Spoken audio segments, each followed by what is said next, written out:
আমি ধন্যবাদ জানাই ৭১-এ যারা জীবন দিয়ে দেশ স্বাধীন করেছিলেন এবং আপনার মতো যারা মুক্তিযোদ্ধারা বেঁচে আছেন তাদের সকলকে ধন্যবাদ জানাই। আমি ধন্যবাদ জানাই ২০১৩ সালে শাপলা চত্বরে নিরস্ত্র হেফাজত নেতৃবৃন্দ যারা জীবন দিয়েছেন তাদেরকে। আপনি জানেন, মাননীয় স্পিকার ভালো করে জানেন, আমাদের মাননীয় প্রধানমন্ত্রী বেগম খালেদা জিয়া সেদিন বিএনপি এবং তার দলের নেতাকর্মীদের বলেছিলেন হেফাজতের নেতাদের পাশে দাঁড়াতে।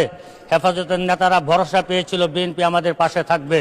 সেদিন যদি বিএনপির নেতাকর্মীরা হেফাজতের পাশে থাকতো তাহলে এই স্বৈরাচার সরকার আর ১১ বছর লম্বা সময় পাইত না।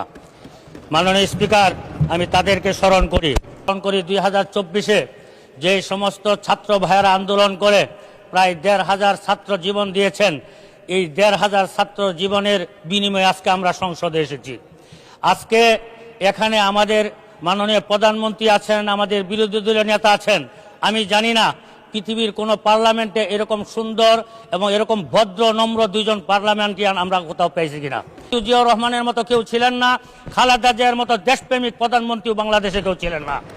আমি ওনার সন্তান হিসাবে প্রধানমন্ত্রীর কাছে আবেদন রাখব, আপনি আমাদের বিরোধী দলের নেতাকে নিয়ে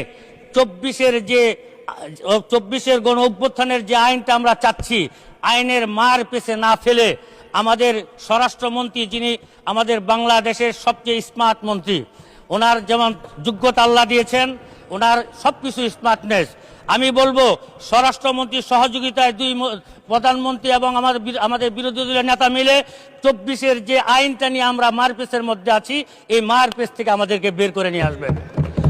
মাননীয় স্পিকার, আমরা এখানে এসেছি জনগণ, বাংলাদেশের জনগণ আমাদেরকে, বিশেষ করে আমার আসন বাংলা ১৪৭ ময়মনসিংহ ২ ফুলপুর তারাকান্দা, এখানকার মানুষ ৫৪ বছর কোনো সুযোগ সুবিধা ভোগ করেনি। বাংলাদেশের প্রতিটি থানা আপনি হিসাব করে দেখেন, আমার ফুলপুর তারাকান্দাতে আইডি পড়া যুক্ত রাস্তাগুলোর মধ্যে মাত্র ২০% রাস্তা পাকা, এর মধ্যে ১০% অচল অবস্থা। এরকম মন্দ এবং অচল অবস্থা আমার বাংলাদেশে, আমার ফুলপুর তারাকান্দার মতো আর কোথাও নাই। আমি মাননীয় সড়ক মন্ত্রী এবং সেতু মন্ত্রীর কাছে অনুরোধ করব, আপনি যদি একটু দৃষ্টি দিতেন। এই মানুষগুলো আমি আলেম দেখে তারা বিবেচনা করেছিল, অন্য এমপি মন্ত্রী যারা ছিল তারা এলাকার কমিটমেন্ট দিয়ে কমিটমেন্ট রক্ষা করে নাই। আমি কমিটমেন্ট রক্ষা করব, এই বিশ্বাসে আমাকে ভোট দিয়ে সংসদে পাঠিয়েছে। আমি মাননীয় সড়ক মন্ত্রী এবং সেতু মন্ত্রীকে অনুরোধ করব, আমার দিকে একটু বিবেচনা করবেন, আমার এলাকার অসহায় মানুষদের দিকে একটু বিবেচনা করবেন। মাননীয় স্পিকার, আমার ২টি থানায় ২টি হাসপাতাল আছে, ৫০ শয্যা বিশিষ্ট হাসপাতাল। এর মধ্যে একটা হাসপাতাল শুধু আউটডোর আছে, ইনডোর নাই। আরেকটা হাসপাতালে ৫০ শয্যা বিশিষ্ট